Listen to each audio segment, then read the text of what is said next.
ನೋಡ್ತಾ ಇದ್ರ BBC news. ನಾನು ಸ್ವಾಗತ್. ಹಾಸನ ಜಿಲ್ಲೆಯ ದಿನದ ಪ್ರಮುಖ ಸುದ್ದಿಗಳ ಕ್ವಿಕ್ ರೌಂಡ್ ಆಫ್ ನಲ್ಲಿ ಮೊದಲದಾಗಿ ಹೆಡ್ಲೈನ್ಸ್. ದೇವಸ್ಥಾನ ಹುಂಡಿ ಹಣದಲ್ಲಿ ಕಳ್ಳಾಟ, ಜೆಡಿಎಸ್ ಮುಖಂಡ ಎನ್ಆರ್ ಸಂತೋಷ್ ವಿರುದ್ಧ ಗಂಭೀರ ಆರೋಪ, ಅಮ್ಮನಹಟ್ಟಿ ಗ್ರಾಮಸ್ಥರಿಂದ ಅಸಮಾಧಾನ. ಮದ್ಯಪ್ರಿಯರೇ ಎಚ್ಚರ, ಬಿಯರ್ ಬಾಟ್ನಲ್ಲಿ ಪ್ಲಾಸ್ಟಿಕ್ ಧೂಳು ಪತ್ತೆ, ಅಬಕಾರಿ ಇಲಾಖೆಯಿಂದ ತನಿಖೆಗೆ ಗ್ರಾಮಸ್ಥರ ಆಗ್ರಹ. ವಸತಿ ಬಡಾವಣೆ ಯೋಜನೆಗಾಗಿ ಭೂಸ್ವಾಧೀನ, ಜಮೀನು ನೀಡಲು ಹೂನಳ್ಳಿ ಗ್ರಾಮಸ್ಥರ ವಿರೋಧ, ಜಿಲ್ಲಾಧಿಕಾರಿ ಕಚೇರಿ ಎದುರು ರೈತರ ಪ್ರತಿಭಟನೆ. ಯುವತಿಯನ್ನ ಕೂಡಿ ಹಾಕಿ ದೌರ್ಜನ್ಯವೆಸಗಿರುವ ಆರೋಪ, ಕಣ್ಮುಚ್ಚಿ ಕುಳಿತ ಮಹಿಳಾ ಮತ್ತು ಮಕ್ಕಳ ಕಲ್ಯಾಣ ಇಲಾಖೆ, ಕಟಾಯ ಹೋಬಳಿಯ ಬಾಚಿಹಳ್ಳಿಯಲ್ಲಿ ಘಟನೆ. ಚನ್ನಪಟ್ಟಣದಲ್ಲಿ ಲೂಟಿ ದಂಧೆ, ಭ್ರಷ್ಟಾಧಿಕಾರಿಗಳಿಗೆ ಸಂಘಟನೆಗಳೇ ಸಾಥ್, ಸಿಜೆ ರವಿ ಸ್ಫೋಟಕ ಆರೋಪ.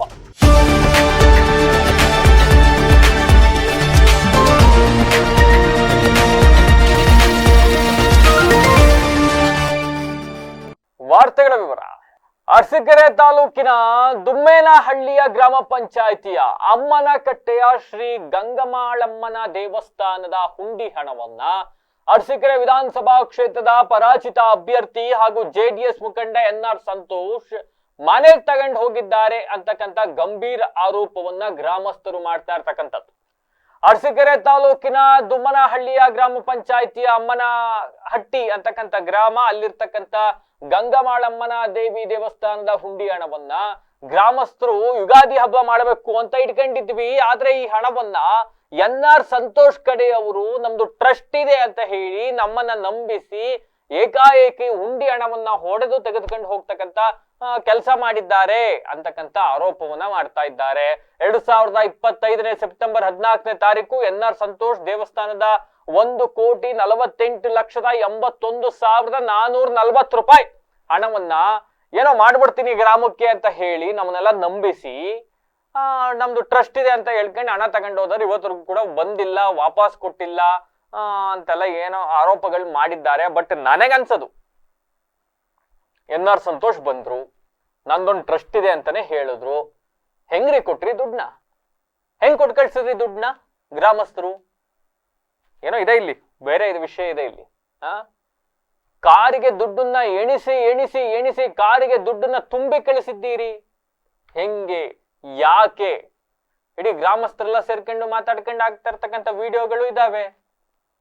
ಈಗ ಈ ತರದ ಆರೋಪ ಮಾಡ್ತಾ ಇದ್ದಾರೆ. ನಾವು ಜಾತ್ರೆ ಮಾಡ್ಬೇಕು, ಹಬ್ಬ ಮಾಡ್ಬೇಕು, ನಮ್ ದುಡ್ಡು ನಮಗೆ ವಾಪಸ್ ಕೊಡಿ ಅಂತ ಹೇಳ್ತಿದ್ದಾರೆ. ನಿಮ್ ತಂದೆ, ನಿಮ್ ತಾತ ಯಾರು ಕೂಡ ಇಲ್ಲಿ ಈ ದೇವಸ್ಥಾನಕ್ಕೆ ಕಾಂಟ್ರಿಬ್ಯೂಟ್ ಮಾಡಿಲ್ಲ. ಹುಂಡಿಗೆ ನೀವು ಯಾವತ್ತು ಬಂದು 500 ರೂಪಾಯಿ ದುಡ್ಡು ಹಾಕಿಲ್ಲ.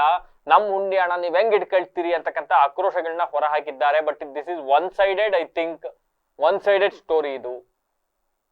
ಹೆಂಗೆ ಒಬ್ಬ ಮುಖಂಡ ಯಾರೋ ಬಂದು ನನ್ನ ಹತ್ರ ಟ್ರಸ್ಟ್ ಇದೆ ದುಡ್ಡು ಕೊಡು ಅಂದ ತಕ್ಷಣ ಕಣ್ಣು ಮುಚ್ಕೊಂಡು ಗ್ರಾಮಸ್ಥರೆಲ್ಲ ಕೊಡೋಕೆ ಹೆಂಗ್ ಸಾಧ್ಯ? ಏನೋ ಬೇರೆ ಇರುತ್ತೆ ಇಲ್ಲಿ. ನಾಳೆ ಗೊತ್ತಾಗುತ್ತೆ, ಹೊರಗಡೆ ಅವರು ಮಾತನಾಡಿ ಸ್ಪಷ್ಟನೆ ಕೊಡ್ಬೇಕಲ್ಲ, ಯಾಕೆ ಹಿಂಗಾಯ್ತು, ಏನಾಯ್ತು ಅಂತ.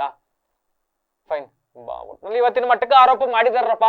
ಎನ್ಆರ್ ಸಂತೋಷ್ ನಮ್ಮ ಹುಂಡಿ ಹಣ ತಗೊಂಡೋಗಿ ಮನೇಲಿ ಇಟ್ಕೊಂಡವ್ರೆ, ಕಾರಲ್ಲಿ ತಗೊಂಡೋಗಿ ಅಂತ ಆರೋಪ ಮಾಡಿದ್ದಾರೆ.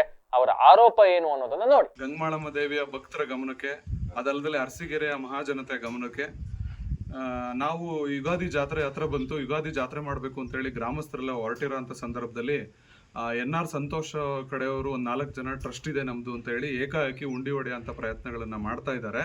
ಈಗಾಗಲೇ ನೊಣವಿನಕೆರೆ ಸಂತೋಷ್ ಅವರು ಸೆಪ್ಟೆಂಬರ್ 14ರಲ್ಲಿ ದೇವಸ್ಥಾನದ ಉಂಡಿ ಹಣನ ತಗೊಂಡು ಹೋಗಿರ್ತಾರೆ. 1,48,81,440 ರೂಪಾಯಿ ಹಣನ ನೊಣವಿನಕೆರೆ ಸಂತೋಷ್ ಅವರು ದೇವಸ್ಥಾನದ ಉಂಡಿ ಹಣನ ತಗೊಂಡು ಹೋಗಿರ್ತಾರೆ. ನಮ್ಮನ್ನೆಲ್ಲ ನಂಬಿಸಿ ನಾವು ಏನೋ ಒಂದು ಮಾಡ್ಬಿಡೋಣ ಅಂತ ಹೇಳಿ ನಂಬಿಸಿ ಏಕಾಏಕಿ ಅವರು ತಗೊಂಡು ಹೋಗಿರ್ತಾರೆ. ಇವತ್ತವರೆಗೂ ಕೂಡ ಆ ದುಡ್ಡನ್ನ ತಗೊಂಬಂದು ಕೊಟ್ಟಿಲ್ಲ.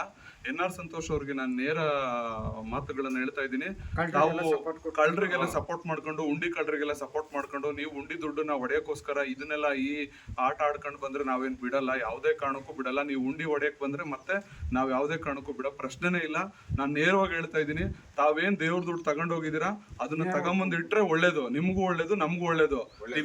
ನೀವೇನೇ ಮಾಡಿದ್ರು ಕೂಡ ನಾವ್ ಯಾವುದೇ ಕಾರಣಕ್ಕೂ ಈ ವಿಚಾರದಲ್ಲಿ ಹಿಂದೆ ಸರಿಯ ಪ್ರಶ್ನೆನೇ ಇಲ್ಲ. ನೀವೇನು ಉಂಡಿ ದುಡ್ಡು ತಗೊಂಡು ಹೋಗಿದ್ದೀರಾ, ಸೆಪ್ಟೆಂಬರ್ ಆಯ್ತು, ಇಲ್ಲಿಗೆ 6 ತಿಂಗಳಾಯ್ತು. ನಾವು ತುಂಬಾ ತಾಳ್ಮೆಗಿಂದ ಇದೀವಿ. ನಾವು ನಿಮ್ ಬಗ್ಗೆ ಇಟ್ಟಿರೋ ವಿಶ್ವಾಸಕ್ಕೆ, ನಾವು ನಿಮ್ ಜೊತೆ ಇದ್ವಿ ಅನ್ನೋ ಕಾರಣಕ್ಕೆ ವಿಶ್ವಾಸ ವಿಶ್ವಾಸಕ್ಕೆ ನಾವು ನಂಬಿಕೆ ಇಟ್ಟು ನಾವು ಇದುವರೆಗೂ ತಾಳ್ಮೆಗಿದ್ವಿ. ಈಗ ಹೇಳ್ತಾ ಇದೀವಿ, ನೀವು ಯಾವನ್ನೋ ಟ್ರಸ್ಟವನ್ನ ಒಂದಿಬ್ರು ಇದು ಮಾಡ್ಬಿಟ್ಟು ಎತ್ಕಡಿಸ್ಬಿಟ್ಟು ಉಂಡಿ ಓಡಿಸ್ತೀನಿ, ಮತ್ತೆ ನೀವು ಉಂಡಿಗೆ ಆ ಬಗ್ಗೆ ಆಲೋಚನೆ ಮಾಡ್ತಾ ಇದ್ರಿ. ಇದು ತುಂಬಾ ತಪ್ಪು. ನೀವು ಏನು ಉಂಡಿ ದುಡ್ಡು ತಗೊಂಡೋಗಿದೆ, NR ಸಂತೋಷ್ ಅವ್ರನ್ನೇ ನಂಬಿಕೆ ಇಟ್ಟು ನಾವು ಇದು ಮಾಡಿತ್ತು. NR ಸಂತೋಷ್ ಉಂಡಿ ದುಡ್ಡನ್ನ ಅವ್ರ ಮನೆಗೆ ತಗೊಂಡೋಗಿದ್ದಾರೆ. ಅವರು 1,48,81,440 ರೂಪಾಯಿ ನಾವು ಹಬ್ಬ ಮಾಡ್ಬೇಕಪ್ಪ, ತಗೊಂಬಂದ್ ಕೊಡು. 1,48,81,440 ರೂಪಾಯಿ ತಗೊಂಡೋಗಿದೆಯಲ್ಲ, ಅದಕ್ಕೆ ಏನೇನ್ ಮಾಡಿದೆ ಅಂತ ನಮ್ಮ ಭಕ್ತರಿಗೆ ಮತ್ತೆ ಸಾರ್ವಜನಿಕರಿಗೆ ಲೆಕ್ಕ ಕೊಡು. ಈ ದುಡ್ಡು ನಿಮ್ದಲ್ಲ, ಅಥವಾ ನಿಮ್ಮ ಗೌರವಾನ್ವಿತ ನಿಮ್ಮ ತಂದೆಯವ್ರದ್ದು ಅಥವಾ ನಿಮ್ಮ ತಾತವ್ರದ್ದು ಶ್ರಮ ಇಲ್ಲದು ಸ್ವಾಮಿ. ಈ ದುಡ್ಡಿಗೆ ನೀವು ಯಾವತ್ತು ಏನು ದೇವಸ್ಥಾನಕ್ಕೆ ಬಂದು ನೆಲಗನಹಳ್ಳಿ ಗ್ರಾಮದ ವ್ಯಕ್ತಿಯೊಬ್ರು ಸಂಜೆ ಇಲ್ಲಿ UB ಬಿಯರ್ ಅಂತ ಖರೀದಿ ಮಾಡಿದ್ದಾರಂತೆ. ಮನೆಗೆ ತಗೊಂಡು ಹೋಗಿ ಪರಿಶೀಲನೆ ಮಾಡಿದ್ದಾರೆ. ಬಾಟ್ಲಿ ಒಳಗಡೆ ಉಪ್ಪಿನಕಾಯಿ, ಪ್ಲಾಸ್ಟಿಕ್ ಚೂರುಗಳು, ಧೂಳು, ಕಡ್ಡಿ ಅಂತ ಅಶುದ್ಧ ವಸ್ತುಗಳು ಕಂಡು ಬಂದಿದ್ದಾವೆ ಅಂತ ಹೇಳಲಾಗ್ತಾ ಇದೆ. ಈ ಕುರಿತು ತಕ್ಷಣವೇ ಬಾರ್ ಮಾಲೀಕರ ಗಮನಕ್ಕೆ ತರಲಾಗಿದ್ದು, ಅವರಿಂದ ಬಿಯರ್ ವಿತರಕರ ನಂಬರ್ ತಗೊಂಡು ಅವ್ರಿಗೆ ಫೋನ್ ಮಾಡಿದ್ದಾರೆ. ಅವರೇನೋ ಈ ವಿಷಯ ಯಾರಿಗೂ ಹೇಳಕ್ ಹೋಗ್ಬೇಡ, ನೀನ್ 1-2 ಬಾಟ್ಲು ಕೊಡ್ತೀನಿ ಅಂತೇನೋ ಅಮಿಷ ಒಡ್ಡಿದ್ದಾರಂತೆ. ಈ ರೀತಿ ಕಲ್ಬೆರಕೆ ಎಣ್ಣೆ ಕುಡಿದ್ರೆ ನಮ್ಮ ಆರೋಗ್ಯ ಏನಾಗಬೇಕು ಅಂತ ಪ್ರಶ್ನೆ ಮಾಡಿದ್ದಾರೆ.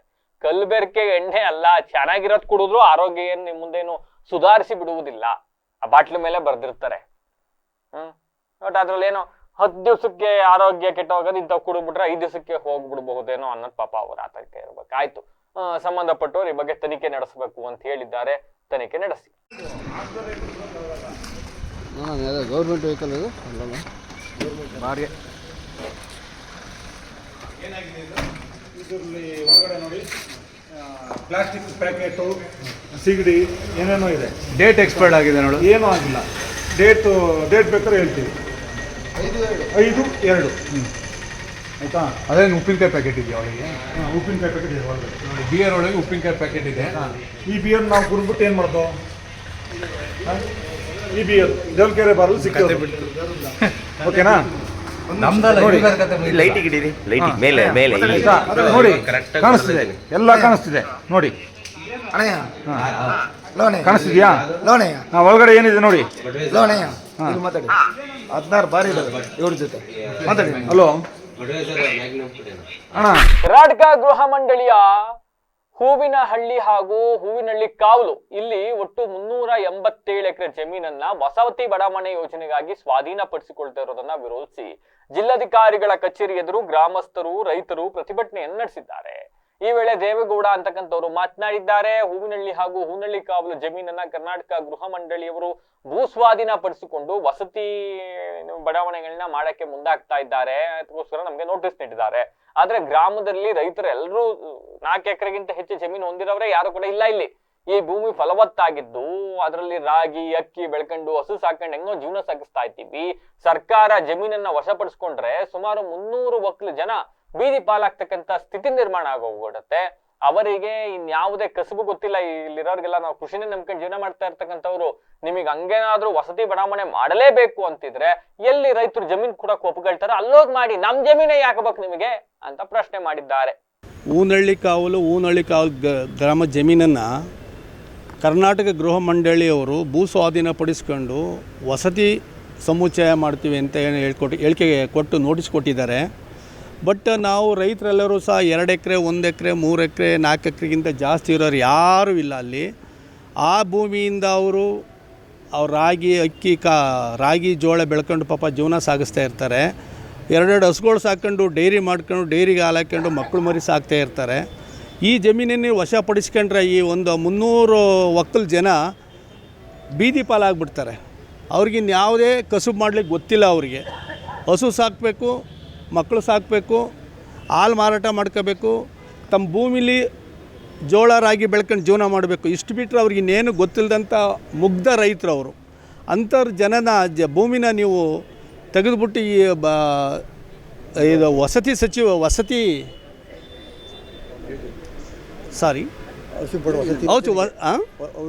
ಹೌಸಿಂಗ್ ಸೊಸೈಟಿಯವ್ರು ತಗೊಂಡು ಸೈಟ್ ಮಾಡಿ ಬೇರೆಯವರಿಗೆಲ್ಲ ಮಾರಾಟ ಮಾಡಿಬಿಟ್ರೆ ಇವ್ರ ಜೀವನ ಎಲ್ಲಿ ಹೋಗುತ್ತೆ ಸರ್?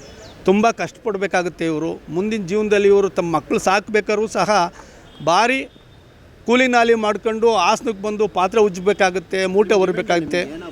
ನಮಗೆ ಡಿಮ್ಯಾಂಡ್ ಏನಿಲ್ಲ, ಆ ಜಮೀನನ್ನು ನಾವು ಕೊಡೋದಿಲ್ಲ.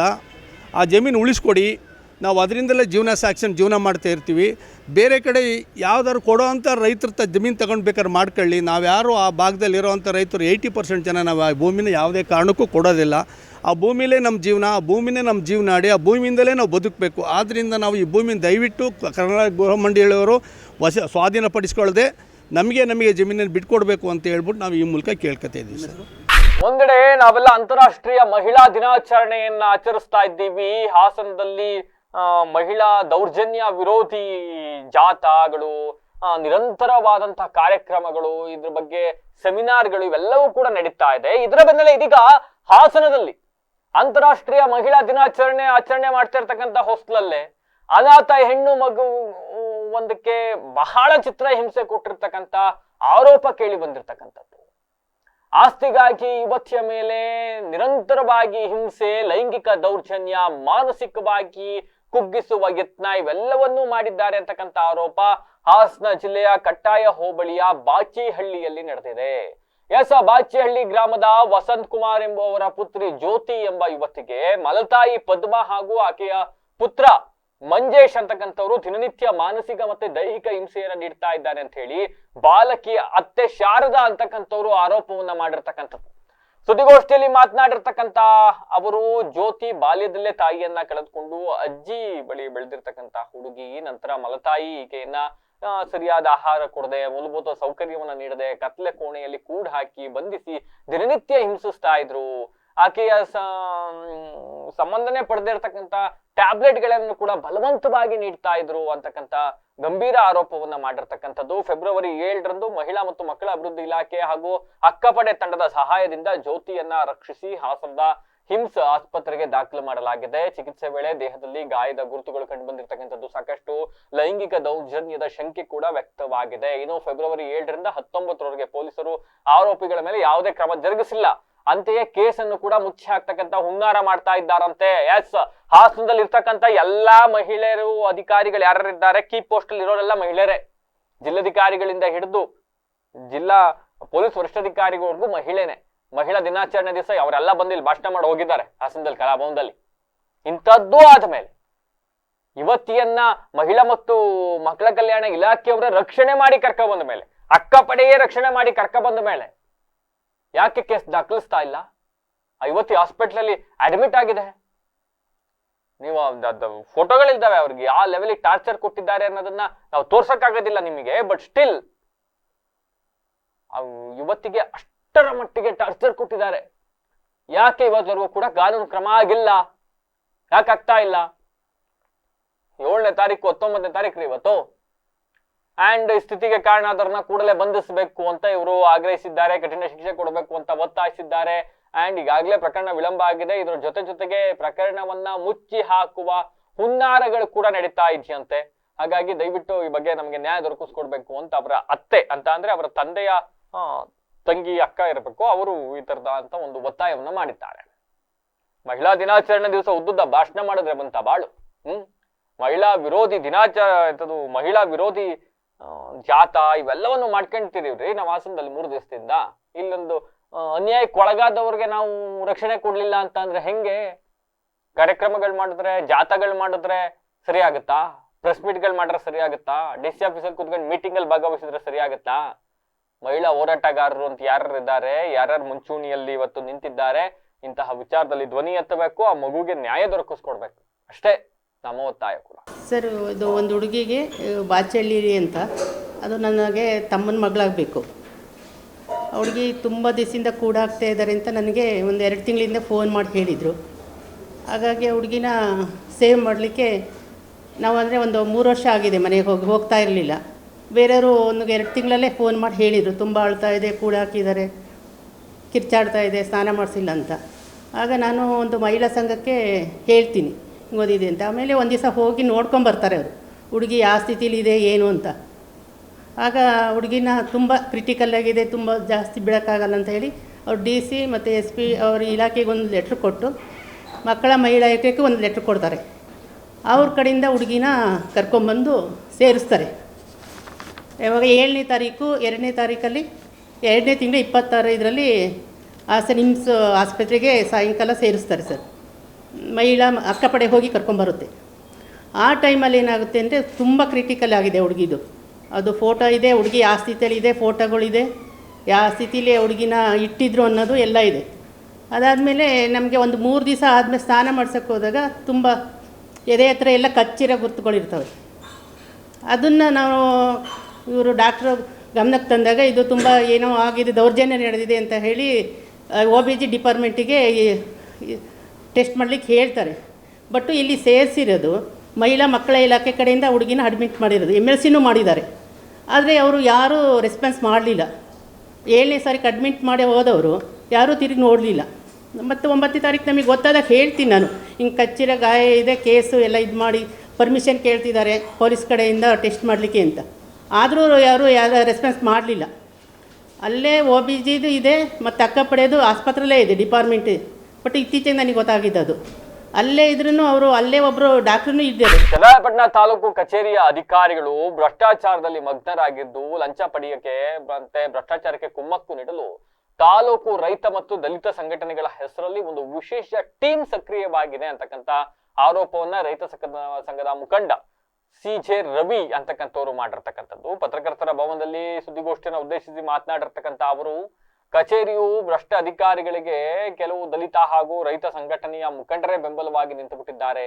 ಕೇವಲ ಹಣದ ಆಸೆಯಿಂದ ಇಂತಹ ಒಂದು ತಂಡ ರಚನೆಯಾಗಿದ್ದು ಇದು ಸಂಘಟನೆಗಳ ಆಶಯಕ್ಕೆ ವಿರುದ್ಧವಾಗಿ ಅಧಿಕಾರಿಗಳ ಭ್ರಷ್ಟಾಚಾರಕ್ಕೆ ರಕ್ಷಣೆ ನೀಡುತ್ತಾ ಇದೆ ಅಂತ ಕಿಡಿಕಾರಿದ್ದಾರೆ. ಈ ಸಂದರ್ಭದಲ್ಲಿ ರೈತ ಸಂಘದ ತಾಲೂಕು ಅಧ್ಯಕ್ಷ CJ ರವಿ ಅವರೊಂದಿಗೆ ಕರ್ನಾಟಕ ರಾಜ್ಯ ಪ್ರಾಂತ ರೈತ ಸಂಘ ಹಾಸನ ಜಿಲ್ಲೆ ಅಧ್ಯಕ್ಷರಾದಂತಹ ಗೊಲ್ಲರ ಹೊಸಹಳ್ಳಿ ಮಂಜುನಾಥ್, ತಾಲೂಕು ಅಧ್ಯಕ್ಷರಾಗಿದ್ದ ಗೋವಿನಕೆರೆ ತೇಜಸ್, ಕಾರ್ಯದರ್ಶಿ ಕಲ್ಕೆರೆ ವಾಸುದೇವ್, ಮುಖಂಡರಾದ ರಾಮಚಂದ್ರ, ಗುಲ್ಸಿಂದ ಮಹೇಶ್ ಹಾಗೂ ಶಿವಕುಮಾರ್ ಸೇರಿದಂತೆ ಇನ್ನಿತರರು ಹಾಜರಿದ್ದರು. ಚನ್ನರಾಯಪಟ್ಟಣದಲ್ಲಿ 6 ಹೋಬಳಿ ಇದೆ. ನಾನು ತಾಲೂಕಲ್ಲಿ ತನುವಾಗಿದೆ 100 ಕೋಟಿ ಮಾಡ್ಬೇಕು ಅಂತ ಒಬ್ಬ ತಹಸೀಲ್ದಾರ್ ಈ ಊರನ್ನು ಮ್ಯಾಜಿಸ್ಟ್ರೇಟ್ರು. ಮತ್ತೆ ನಾವು ಸುಮ್ಮನೆ ಬಿಟ್ಕೊಂಡು ಇರೋಕ್ಕಾಗುತ್ತಾ? ಅದರಲ್ಲಿ ಏನು ಹಿನ್ನೆಲೆ ಇದೆ ಅಂದರೆ, ನಮ್ಮ ರೈತ ಸಂಘ ಇರ್ಬೋದು, ದಲಿತ ಸಂಘ ಇರ್ಬೋದು, ಅದಕ್ಕೆ ಒಂದು ಟೀಮ್ ಇದೆ, ದುಡ್ಡಿಗೆ ಒಂದು ಟೀಮ್ ಇದೆ. ನಾವು ಹೋರಾಟ ಮಾಡೋದು ಈಗಲ್ಲ, ನಾವೇ ಒಂದು 25 ಲಕ್ಷ ತಗೊಂಡ್ರೆ ನೀಡಲಾಗಿ ಮುಗಿದೋಗಿತ್ತು. ರೈತರಿಗೆ ಎಲ್ಲಿ ಕೆಲಸ ಮಾಡ್ತಾರೆ ಸರ್? ತಾಲೂಕು ಆಫೀಸ್ ಇವತ್ತು 25 ವರ್ಷದಿಂದ ಮಳೆ ಹೊಡ್ಕೊಂಡು ಅಲ್ಲೇ ಇದ್ದಾರೆ ಈ ತಾಲೂಕಲ್ಲಿ. ಒಂದು ರೈತರಿಗೆ ಕೆಲಸ ಆಗ್ತಿಲ್ಲ. ನನಗೆ ಫೋನ್ ಮಾಡಿ ಎಷ್ಟು ಜನ ಅಂದರೆ, ಒಳ್ಳೆ ಕೆಲಸ ಮಾಡಿದ್ದೀರ ರವಣ್ಣ, ಒಳ್ಳೆ ಎಲ್ಲ ನಿಮ್ಮ ಇದು ಏನು ಭ್ರಷ್ಟಾಚಾರ ಆಂದೋಲನ ವೇದಿಕೆ ಒಳ್ಳೆ ಕೆಲಸ, ವಿರೋಧಿ ಆಂದೋಲನ ಮಾಡಿದಿರಿ, ಒಳ್ಳೆ ಕೆಲಸ ಮಾಡಿದಿರಿ ಅಂತ ಎಲ್ಲರೂ ಯಾರೂ ಒಪ್ಪಲಿಲ್ಲ. ಅದನ್ನ ಒಳ್ಳೆ ಕೆಲಸ ಮಾಡಿದಿರಿ, ಅಧಿಕಾರಿಗಳ ಮುಂದೆ ಎದುರ್ತಾರೆ ರವಣ್ಣ ನೀವು ಅಂತ ಹೇಳಿದ್ದಾರೆ. ಇವ್ರು ಮಾನ್ಭಾವರು ನಮ್ಮ ಸಂಘಟನೆಗಳು ಇನ್ನೊಂದು 4 ಸಂಘಟನೆ ದಲಿತ ಸಂಘ ರೈತ ಸಂಘ ಇದ್ದಾವೆ. ಅದು ದುಡ್ಡುಗೋಸ್ಕರ ನಿಂತಿದೆ, ನಮ್ಮ ವಿರೋಧವಾಗ್ಲೂ ನಿಂತ್ಕೊಂಡ್ರು. ಆದರೆ ಅದು ಆಗಲಿಲ್ಲ. ಅದರಿಂದ ಈಗ ಮಾಡ್ತಕ್ಕಂಥವ್ರು ನೀವು FIR ಹಾಕ್ಸಿ ನಮ್ಮನ್ನ ಎದುರಿಸಲಿಕ್ಕೆ ಸಾಧ್ಯ ಇಲ್ಲ. ಸೊ ಅದರಿಂದ ನಾವು ಬಹಳ ಸ್ಪಷ್ಟವಾಗಿ ಅವರಿಗೆ ಹೇಳಲಿಕ್ಕೆ ಬಯಸ್ತೀವಿ. ಅವರು ಈ ರೀತಿ ಭಾಷೆಗಳನ್ನು ಏನು ನಾವು ನಮೂದಿಸಿದ್ದೀವಿ ಇದು ಹೊಸದಲ್ಲ. ಇದು ಹಿಂದೆ ದಾಖಲೆಗಳನ್ನು ಅವರು ಬಿಡುಗಡೆ ಮಾಡಿದ್ವಿ ನಾವು ಹಿಂದೆಲ್ಲ. ಬೇಕಾದ್ರೆ ಈಗಲೂ ಕೂಡ ಒಂದು ಐತೆ ಕೇಳಿ, ಇದಕ್ಕಿಂತ ವರ್ಷ ಮಾತಾಡಿರೋದಿದೆ. ಅದೇ ಪ್ರಯೋಗವನ್ನು ಚಳುವಳಿಗಾರರ ಮೇಲೆ ಅವರು ಬಳಸ್ತಕ್ಕಂಥದ್ದು ಸರಿಯಾದ್ದಲ್ಲ. ನಮ್ಮನ್ನು ಬೆದರಿಸಿದರೆ, ಭಯಭೀತರನ್ನ ಮಾಡಲಿಕ್ಕೆ ಅವರು ಪ್ರಯತ್ನವನ್ನು ಮಾಡಿದ್ದಾರೆ. ಮತ್ತು ಕೇಸ್ ವಾಪಸ್ ತಗೊಳ್ಳಿ, ಈಗ ಹಾಕಿರೋರು ಮಾನನಷ್ಟ ಮೊಕದ್ದಮೆಯನ್ನು ನಮ್ಮ ಮೇಲೆ ಬೆದರಿಸಿ ಎದುರಿಸಿ ಅವರ ಆಕ್ರೋಶವನ್ನು ಅವರಿಗೆ ಹಿನ್ನಡೆ ಆಯಿತು ಅಂತೇಳಿ ತಹಸೀಲ್ದಾರ್ ಹುದ್ದೆಯ ಗ್ರೇಡ್ ವಾಪಸ್ ತಗೊಂಡ್ರು, ಮ್ಯಾಜಿಸ್ಟ್ರೇಟ್ರ ಹುದ್ದೆಯ ವಾಪಸ್ ತಗೊಂಡ್ರು ಅಂತೇಳಿ ನಮ್ಮ ಮೇಲೆ ಈ ರೀತಿ ಆಕ್ರೋಶಕ್ಕೆ ಮಾಡಿದರೆ ಮತ್ತು ಅವರು ಅಶಾಂತಿಯನ್ನ ಉಂಟು ಮಾಡಿದರೆ. ಸೊ ಹಣ ಕೊಟ್ಟ ಈಗ ಮತ್ತೊಮ್ಮೆ ಹೆಡ್ಲೈನ್ಸ್. ದೇವಸ್ಥಾನ ಹುಂಡಿ ಹಣದಲ್ಲಿ ಕಳ್ಳಾಟ, JDS ಮುಖಂಡ NR ಸಂತೋಷ್ ವಿರುದ್ಧ ಗಂಭೀರ ಆರೋಪ, ಅಮ್ಮನಹಟ್ಟಿ ಗ್ರಾಮಸ್ಥರಿಂದ ಅಸಮಾಧಾನ. ಮದ್ಯಪ್ರಿಯರೇ ಎಚ್ಚರ, ಬಿಯರ್ ಬಾಟ್ನಲ್ಲಿ ಪ್ಲಾಸ್ಟಿಕ್ ಧೂಳು ಪತ್ತೆ, ಅಬಕಾರಿ ಇಲಾಖೆಯಿಂದ ತನಿಖೆಗೆ ಗ್ರಾಮಸ್ಥರ ಆಗ್ರಹ. ವಸತಿ ಬಡಾವಣೆ ಯೋಜನೆಗಾಗಿ ಭೂಸ್ವಾಧೀನ, ಜಮೀನು ನೀಡಲು ಹೂನಳ್ಳಿ ಗ್ರಾಮಸ್ಥರ ವಿರೋಧ, ಜಿಲ್ಲಾಧಿಕಾರಿ ಕಚೇರಿ ಎದುರು ರೈತರ ಪ್ರತಿಭಟನೆ. ಯುವತಿಯನ್ನ ಕೂಡಿ ಹಾಕಿ ದೌರ್ಜನ್ಯವೆಸಗಿರುವ ಆರೋಪ, ಕಣ್ಮುಚ್ಚಿ ಕುಳಿತ ಮಹಿಳಾ ಮತ್ತು ಮಕ್ಕಳ ಕಲ್ಯಾಣ ಇಲಾಖೆ, ಕಟಾಯ ಹೋಬಳಿಯ ಬಾಚಿಹಳ್ಳಿಯಲ್ಲಿ ಘಟನೆ. ಚನ್ನರಾಯಪಟ್ಟಣದಲ್ಲಿ ಲೂಟಿ ದಂಧೆ, ಭ್ರಷ್ಟ ಅಧಿಕಾರಿಗಳಿಗೆ ಸಂಘಟನೆಗಳೇ ಸಾಥ್, CJ ರವಿ ಸ್ಫೋಟಕ ಆರೋಪ. ಇದಾಗಿತ್ತು ವಿಶೇಷ. ನಿರಂತರ ಸುದ್ದಿಗಾಗಿ ನೋಡ್ತಾ ಇರಿ BBC TV, ಸತ್ಯದ ಕಡೆ. ನಮಸ್ತೆ.